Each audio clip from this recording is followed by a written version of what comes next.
Stari, ziherno vam dolgo te službe, stari. Sploh ne vem, zakaj to pošiljam, ne.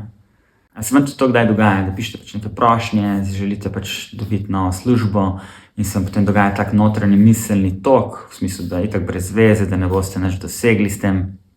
Tule bi vas povabil, da začnete razlikovati med dejansko observacijo, med tem dejansko, kaj bi kamera posnela v tej situaciji in med vašimi interpretacijami in vašimi notranjimi mislimi in sodbami.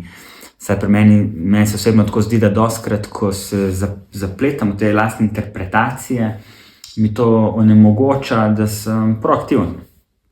Se v bistvu zatekam v neke domišljijske svetove, v neke mišljenjske vzorce, ki niso zares podporni in potem pač ne delujem.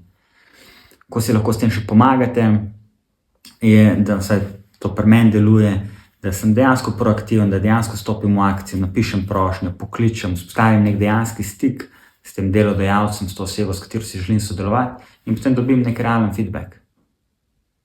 A ste probali?